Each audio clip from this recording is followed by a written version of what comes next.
Bonjour à toutes et tous et bienvenue dans cette nouvelle vidéo. Aujourd'hui, on va aborder le sujet du matériel, de tout ce que je vais emmener sur cette transcontinentale numéro 12, donc entre Trondheim en Norvège et Kalamata sur 5000 km. On va voir le vélo, comment est-ce que je l'ai équipé, les choix de pneus que j'ai fait, tout ce que j'emmène, en dépannage, ce que j'emmène aussi en vêtements, et vous pouvez regarder si vous voulez dans la description de la vidéo si vous voulez les références, puisque je vais vous mettre toutes les références de tout.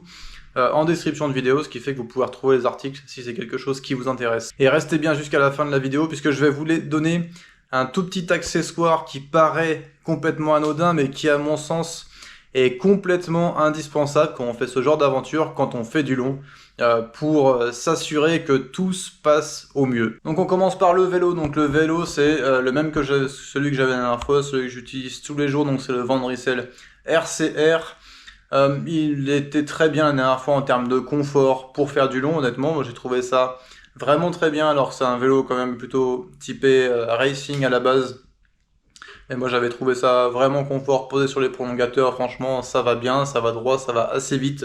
Le vélo il est équipé avec un groupe en SRAM Rival. Alors oui, comme vous pouvez le voir, les roues sont un peu mangées quand même, que ce soit la roue avant ou la roue arrière, mais donc tout le groupe est équipé en SRAM Rival avec un petit dérailleur arrière tout neuf parce que je l'ai cassé le week-end dernier, et si les roues elles sont mangées comme ça, c'est parce que je suis tombé il y a 2 semaines.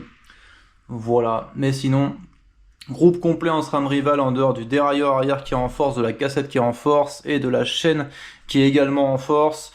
Pourquoi SRAM? C'est une bonne idée puisqu'on peut interchanger les deux batteries qui sont les mêmes sur le dérailleur arrière et à ce niveau-là sur le dérailleur avant, ce qui fait que quand il y a une batterie qui est morte, ça permet quand même de pouvoir continuer à rouler tranquillement, alors que au final si on n'avait pas ça, du coup on pourrait pas continuer à rouler, on sera obligé de s'arrêter le temps que les batteries chargent. À savoir que c'est environ 1000 km d'autonomie sur une batterie, enfin sur la batterie notamment du dérailleur arrière, donc ça laisse quand même pas mal de marge. Si on continue sur le vélo, donc au niveau des choix de pneumatiques, je vais pas partir sur les mêmes pneus à l'avant et à l'arrière. Donc là, on le voit, c'est un Vittoria Ride Armor à l'arrière. Alors pourquoi ce choix de pneus? Parce que en termes d'endurance, ce pneu est vraiment très bien. Là, il a 9000 km, j'ai crevé une seule fois avec pour un pneu arrière, donc c'est quand même vraiment pas mal. Et il est renforcé en graphène, en Kevlar. Ce qui fait que même s'il est un peu lourd, ça me permet vraiment d'avoir une résistance à la crevaison et une endurance sur le pneu qui est vraiment très bonne. Pour une quarantaine d'euros, franchement, c'est un très bon rapport qualité-prix. Et à l'avant, je vais partir sur le Vittoria Rubino, donc avec les deux pneus en 28. À savoir que le Vittoria Rubino, c'est le pneu que j'avais la dernière fois sur la transcontinentale, que ce pneu j'ai laissé monter après pendant 12 000 km sur le vélo et que j'ai eu 0 crevaison en 12 000 km, et y compris pendant la transcontinentale la dernière fois, donc c'est pour ça que je conserve ce pneu. Je ne l'ai pas conservé sur l'arrière puisque il a un peu trop d'usure rapide sur l'arrière, j'avais trouvé. Au bout de 4000 km sur la transcontinentale, derrière, je voyais la ficelle. Donc c'est pour ça que j'ai pas fait le choix à nouveau de reprendre ce pneu-là cette fois-ci, mais que j'ai préféré un choix de pneu encore plus safe, puisque si on n'a pas besoin de réparer de crevaison quand même sur la durée de la course, c'est quand même vraiment mieux si possible, puisqu'on ne sait pas si on va être lucide au moment de réparer, on ne sait pas la gravité de la crevaison qu'on va avoir, combien de temps on va mettre à réparer, etc. Donc je pense que moins on a de crevaison, mieux c'est sur une course aussi longue. Donc voilà pour cette partie-là. Ensuite, on peut aborder le sujet des sacoches. Donc les sacoches, ça va quasiment être en full Apidura avec cet Apidura Race de 7 litres à l'arrière. Alors j'ai plus la dénomination exacte, mais c'est pareil, je vous mets la référence en description de la vidéo. Ensuite, ce sera cette sacoche-ci de chez Apidura, donc en 1 litre. Donc il y a un peu de tout dedans, ça laisse quand même de la place pour mettre pas mal de choses. Donc j'ai la batterie, j'ai le chargeur, j'ai un Opinel dedans. C'est aussi là où je mets mon téléphone, où je mets du papier toilette s'il y a besoin, pièces d'identité, ce genre de choses. Donc c'est là où je mets tout ça. Ensuite il y a ce Foot Push de chez Cyclite qui fait un peu moins d'1 litre, mais ce qui permet d'avoir toujours de la nourriture à disposition. Donc là j'ai encore des pâtes de fouet qui sont dedans, mais ça permet d'avoir toujours de la nourriture en cas de besoin. Et ils mettent la petite phrase Fries or Haribo, that's the question. Et ça, vous devez juste choisir ce que vous mettez dedans pour manger pendant Et enfin, la dernière, ça va être cette sacoche-ci qui vient se poser directement sur les prolongateurs de chez Apidura également. Donc cette sacoche-ci que je vais prendre, qui fait 2,2 litres de mémoire et en fait qui va pouvoir être extensible un peu dans ce sens-là et qui va pouvoir se rétracter un peu dans ce sens-là quand elle est quasiment vide. Dans celle-ci, il y aura principalement de la nourriture. Pendant qu'on est dessus, on va aborder en même temps le poste de pilotage, si on peut appeler ça le poste de pilotage, donc avec les prolongateurs. Donc les prolongateurs, c'est des prolongateurs très basiques de chez Decat à 50 € et franchement ça fait très bien le job. Ensuite on a le Coros Dura. Alors le Coros Dura, honnêtement j'ai roulé des 4-5 jours sans avoir à le recharger et vraiment très content de ce compteur puisque l'autonomie est quand même très grande et c'est vraiment plaisant de ne pas avoir à se soucier à ce niveau-là de devoir recharger le compteur. Ensuite ici on a une lumière de chez Lesin qui donne jusqu'à 1200 lumens, donc très bonne lumière de chez Lesin. Et ensuite ici on retrouve la petite sonnette puisque la sonnette est obligatoire sur la Transcontinental, le support de GoPro pour vous ramener quelques images. Et enfin ici vous avez le petit, la petite catadiope à l'avant puisque le petit catadiope est également obligatoire. Si on continue un petit peu sur les lumières, donc à l'arrière, il y a les deux Lesin, c'est les deux mêmes de chez Lesin, donc ça doit être de mémoire, c'est les Alert 400, puisqu'elles font jusqu'à 400 lumens, et le truc qui est cool, c'est quand on les allume, honnêtement, elles flashent quand même très bien, et que dans ce mode-là, donc dans le mode 200 lumens, on a jusqu'à 24-25 heures d'autonomie sur une lampe. Donc avec les deux, ça veut dire j'ai 2 jours d'autonomie et également la petite catadiope derrière parce que c'est aussi obligatoire sur la Transcontinentale. Voilà pour ces choix-là. Ensuite au niveau des bidons, je vais prendre 2 bidons grande capa. C'est des bidons de chez Elite, c'est les Elite Fly en version 950 ml. Et voilà un peu pour le tour du vélo global. Et juste pour continuer dans les lumières, la lumière avant principale que je vais prendre, ça va être cette lumière-ci. C'est la frontale de chez Gollum que j'utilise également pour le trail. Et c'est pareil, on a une très bonne autonomie sur cette frontale-là, puisque j'ai environ une nuit d'autonomie par frontale vraiment en mode de fonctionnement à vélo. Et qu'à l'époque, elle était vendue avec une batterie de rechange. Donc ce qui fait qu'avec ça, quand les deux sont à bloc, j'ai 2 nuits d'autonomie. Donc ça permet vraiment de laisser voir venir. Et en fait, avec tous ces petits accessoires-là, au final, j'ai un peu plus de 2 jours d'autonomie en batterie, en sachant que j'emmène aussi cette petite batterie de chez Nightcore. Donc chez Nightcore, c'est une 10 000 mAh, batterie en carbone. C'est pareil, je vous mettrai la petite référence de cette batterie-là. Directement dans la description de la vidéo. Donc cette batterie là de chez Nightcore, elle est un peu chère pour une batterie de 10 000 mAh et coûtant un peu plus de 70 €, mais je recharge 3 fois mon téléphone avec, donc pour une 10 000 c'est quand même vraiment très bien et la charge est très rapide dessus. Le SAV est super puisque j'avais un problème avec une batterie, je l'aurais envoyé 3 jours après, j'en avais une nouvelle. Enfin franchement ils font bien le taf et les batteries sont vraiment quali, les batteries sont très bonnes. Et comme elles sont en carbone, elles sont aussi assez légères pour des 10 000. Si on continue sur la petite partie électronique, je vais emmener ce petit MP3, un petit MP3 à l'ancienne sur lequel il faut que je charge des musiques avec des écouteurs à l'ancienne. J'ai des Shocks au quotidien, mais pendant la Transcontinentale, je vais pas les prendre puisque ça voudra dire tirer de la batterie sur le téléphone et ça m'embête un peu. Alors qu'avec ce MP3 là à l'ancienne, c'est une batterie en USB-C et j'ai de mémoire, j'ai 70 heures d'autonomie dessus. Donc en fait il tient 3 jours en musique, donc comme ça me permet de pas pomper sur le téléphone, de pouvoir le mettre lui en mode avion. Juste j'ai abordé tout à l'heure le sujet du casque, maintenant je vais aborder le sujet des lunettes. Donc c'est des lunettes photochromiques qui vont de 0 à 2, ce qui permet que la nuit en fait de pouvoir rouler normalement, d'avoir une vision très claire la nuit. Et la journée d'aller jusqu'à 2 en fait c'est suffisant pour la plupart du temps quand on a du soleil pour pas être ébloui. Donc ça fait très bien le job. Après donc classique, des petites recharges, un USB-C et un USB, je sais plus comment il s'appelle, mais les micros USB pour pouvoir recharger un petit peu ce qu'il faut. De la crème, donc ça à la base c'était un pot de cire, mais du coup dedans j'ai mis de la crème pour pas avoir mal au cul tout simplement, crème anti-irritation. Et je vais emmener ça pour essayer de prendre soin de cette partie-là. pour pouvoir m'asseoir pendant toute la transcontinentale. Ce serait pratique quand même. Et maintenant, on va passer sur la partie textile. Donc, je vais commencer avec ce que je vais porter le plus pendant cette transcontinentale. Donc, je vais partir avec une combi aéro de chez Castelli. Donc, on a les manches là qui sont aéro, elles sont aérées en dessous. Il y a des petites rainures aéro sur les cuisses.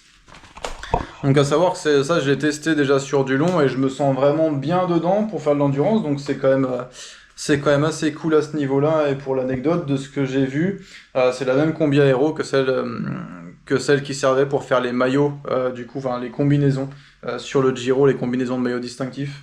Donc normalement, d'un point de vue aéro, c'est quand même assez solide. Et j'ai réussi à l'avoir à 200 balles, 300 et quelques, donc assez cool. Et c'est pareil, je vous mets la référence si vous voulez. À savoir que pour du S, moi, elle est taillée comme du S, donc ça taille quand même assez bien. Même chose pour les chaussettes aéro, donc ça va rester chez Castelli. Donc avec cette paire de chaussettes aéro, c'est pareil. L'objectif, c'est vraiment d'aller chercher des watts à droite, à gauche, un maximum. On sait aujourd'hui sur une combinaison aéro, vis-à-vis d'un maillot cuissard classique, qu'on peut être sur un gain d'entre 15 et 20 watts à 45 km/h. Donc vous allez me dire, 45 km/h sur une transcontinentale, on va pas tellement y rouler. Par contre, de rouler à 25 avec du vent de face à 20 km/h, ça va pouvoir être possible. Et on va recréer des conditions comme ça. Donc d'aller chercher les watts, que ce soit avec la combi aéro ou avec les chaussettes. C'est ça plus ça, en fait, à la fin, ça va faire des petits dixièmes de km/h qui, à la fin, vont faire des heures pleines, en fait, à la fin d'une transcontinentale. Ensuite, on va avoir les gants, puisque le départ, il est à Trondheim, en Norvège, donc il va faire assez froid. Donc c'est ces gants-là de chez Craft. Alors l'avantage, il y a plusieurs choses. C'est que ça, c'est réfléchissant, donc la nuit, c'est quand même très très bien visible. Et après, ils sont quand même assez chauds. J'ai déjà roulé par 2-3 degrés avec, et ça fait quand même assez bien le job, ça passait largement. Avec ça, j'emmène également un bœuf, donc ça, je l'avais sur le Trek du Ventoux. Il va très très bien faire le job.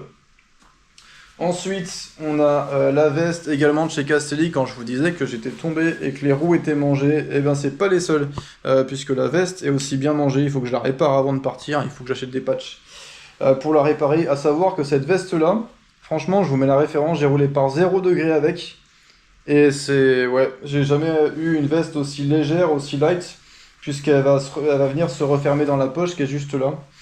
Et franchement, elle est légère, elle est chaude, elle est pas ultra respirante, puisque ça, c'est un peu... c'est pas imperméable non plus, mais c'est... Enfin, si vous prenez une petite averse de 10 minutes, ça va le faire. Elle est pas ultra respirante, mais comme elle est pas ultra respirante, elle est chaude, en fait. Donc, ça, vraiment très bien. J'ai roulé par 0 degré avec, sans sous-vêtements thermiques, et ça l'a carrément fait. Donc franchement, assez cool à ce niveau-là. Ensuite, au niveau du kawaii, le kawaii, je vais prendre celui-ci que j'utilise pour le trail habituellement de chez Decathlon. C'est pourquoi un kawaii de trail? Parce qu'en fait, les kawaii de trail, l'avantage, c'est qu'ils ont des capuches. Et quand il fait vraiment froid et qu'il pleut, mettre la capuche sous le casque ou voire sur le casque, puisqu'elle passe au-dessus du casque, ça peut être une très bonne solution de repli quand il fait vraiment vraiment froid, de pouvoir ajouter ce petit truc en plus. Et comme c'est une taille M, tout passe en fait dessous. Elle est quand même elle arrive quand même assez bas, ce qui fait que s'il pleut pendant des longues journées, ça peut très très bien faire le job quand même. Et un petit truc que j'ai oublié aussi, donc ça va être ça. Donc ça, c'est un sac de congélation. Et en fait, j'ai juste découpé la fermeture du sac de congélation et je l'ai ouvert sur un côté. Ce qui fait qu'en fait, s'il fait vraiment froid, ça va me servir de surchaussette pour isoler le pied. En fait, ça prend vraiment zéro place, et s'il fait vraiment très froid, ça va permettre de gagner 2-3 degrés. Jusqu'à 5 degrés, je dirais que j'arrive à rouler sans rien et ne pas avoir les pieds gelés. Mais en dessous de 5 degrés, c'est un peu compliqué, et ça va pouvoir permettre de combler si jamais il y a une nuit qui est vraiment très très fraîche. Là, je parle beaucoup de la Norvège où il peut faire froid, mais là, sur les dernières transcontinentales, je me souviens d'une descente dans les Balkans un matin où il faisait 4-5 degrés, et franchement, il y avait un autre gars pas loin, et on s'est tous les deux arrêtés à un moment donné, et on a mis tous les vêtements qu'on avait, parce que vraiment, il caillait terrible. Et donc, dans les Balkans, le matin ou la nuit, c'est pareil, il peut y avoir des températures qui sont vraiment, vraiment fraîches. Et dans la chasse aux watts, il y a aussi un truc que j'ai pas abordé, au niveau de la chaîne, c'est que ma chaîne, du coup, maintenant, je la wax avec du Silka Secret. C'est pareil, ils annoncent un gain de 7 watts vis-à-vis d'une lubrification classique. Est-ce que dans les faits, est-ce qu'on a vraiment 7 watts? Je sais pas, mais ce qui est sûr, c'est que la transmission est plus fluide, elle fait pas de bruit. Quand on appuie, même à vide, on sent qu'il y a très très très peu de résistance. Et ça permet de faire 800-900 km comme ça, en fait, sans avoir besoin de relubrifier. Après, on pourra pas rewaxer sur la route, donc en lubrification d'entretien, je pense tous les 500-600 km. Je vais mettre leur petit lubrifiant Silka Secret qui est aussi à la wax, mais qui peut s'appliquer comme ça sans avoir besoin de waxer complètement en chauffant de la cire, etc. Donc ça va être ça que je vais utiliser. À savoir que ensuite ce que j'emmène, donc classique, une pompe à vélo que j'ai testé qui marche, pas comme sur la dernière transcontinentale. Ensuite j'emmène 2 chambres à air. 2 chambres à air, honnêtement ça suffit. Puisque derrière je vais prendre des petits patchs rustines. Ensuite dans ce que j'emmène il y a des plaquettes mais qui sont déjà rodées.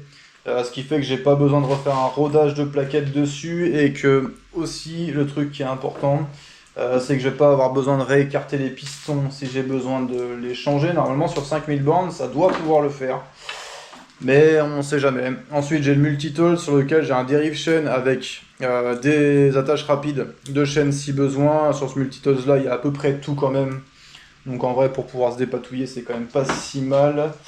2 démontes pneus assez classiques, et puis c'est à peu près tout pour cette partie dépannage, puisqu'on reste quand même en Europe, et honnêtement il y a quand même moyen de trouver des bike shops un peu partout. J'ai envie de dire que tous les 50 voire 100 km on peut trouver un bike shop, ce qui fait qu'on peut, si on crève, on peut retrouver des chambres à air. Si on a besoin de rustine ou quelque chose, on peut en retrouver quand même assez facilement. Alors, en Europe il y a des Décathlon partout, il y a des... Enfin, ouais, tout est quand même bien implanté, ça reste... il y en a quand même assez fréquemment, donc je pense qu'il y aura pas trop de problèmes à ce niveau-là.